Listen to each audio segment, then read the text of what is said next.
அஸ்ஸலாமு அலைக்கும் வ ரஹ்மதுல்லாஹி வ பரகாத்துஹு.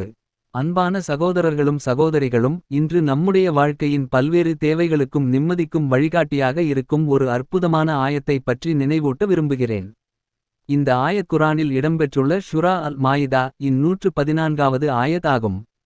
இந்த ஆயத் என்பது நபி ஈசா அலைஹிஸ்ஸலாம் அவர்கள் அல்லாஹ்விடம் விண்ணப்பித்த துஆவாகும். இந்த ஆயத்தில் அல்லாஹ்விடம் விண்ணப்பிக்கும் முறையும் அவனே சிறந்த வழங்குபவன் என்பதையும் நம்மால் உணர முடிகிறது. நம்முடைய வாழ்க்கையில் சில நேரங்களில் கவலைகள் வரும். மன அழுத்தம் ஏற்படும். வேலைகள் தடைபடும். உடல் நலப் பிரச்சனைகள், குடும்ப சிக்கல்கள், பொருளாதார குறைபாடுகள் போன்ற பல சோதனைகள் நம்மை சூழ்ந்து கொள்ளும். அந்த நேரங்களில் நம்மால் செய்ய வேண்டியது என்ன? அல்லாஹ்வை நாடுவது தான். இந்த ஆயத்தை மனமுவந்து ஓதுவது ஒரு நன்மையான வழியாக பல அறிஞர்கள் குறிப்பிட்டுள்ளனர். இது ஒரு மந்திரம் அல்ல. இது அல்லாஹ்விடம் பணிவுடன் வேண்டிக் கொள்வது. நம்பிக்கையுடன் அவனை நாடுவது. இந்த ஆயத்தை 11 முறை ஓதி அதன் பின்னர் மனதிற்குள் நியத் வைத்து அல்லாஹ்விடம் தங்கள் தேவையை கேட்டுக்கொள்ளலாம்.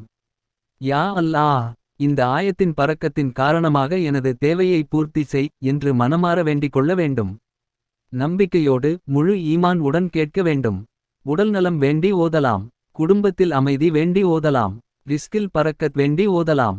வேலை வாய்ப்பு, திருமணம், பிள்ளைப்பேறு, மன அமைதி, கடன் தீர்வு, எந்த நல்ல நோக்கத்திற்காக வேண்டுமானாலும் அல்லாஹ்விடம் கேட்கலாம். எல்லாவற்றையும் நிறைவேற்றுபவன் அல்லாஹ் மட்டுமே.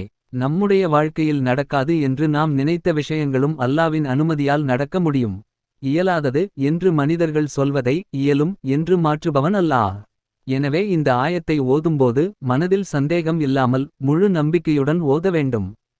பெண்கள் வீட்டு பணிகளில் ஈடுபட்டிருந்தாலும், ஆண்கள் வேலைகளில் இருந்தாலும், தொழுகைக்கு தடை நேரங்களை தவிர்த்து மற்ற நேரங்களில் இந்த ஆயத்தை ஓதலாம்.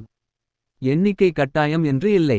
ஆனால் 11 முறை ஓதுவது ஒரு வழக்கமாக மேற்கொள்ளலாம். தொடர்ந்து ஓதிக்கொண்டே இருக்கலாம். இப்போது அந்த அற்புதமான துஆவை நாம் பார்ப்போம். اللهم ربنا أنزل علينا مادة من السماء تكون لنا عيدا لأولنا وآخرنا وآية منك وارزقنا وأنت خير الرازقين.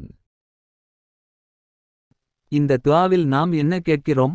எங்கள் இறைவனே, எங்களுக்கு வானத்தில் இருந்து ஒரு அருள் உணவை இறக்கிவிடு. அது எங்களின் முன்னோர்களுக்கும் பின்னோர்களுக்கும் ஒரு மகிழ்ச்சி நாளாகவும் உன்னிடமிருந்து ஒரு அடையாளமாகவும் அமையட்டும். எங்களுக்கு ரிஸ்க் வழங்கு, நீயே சிறந்த வழங்குபவன் என்று வேண்டுகிறோம்.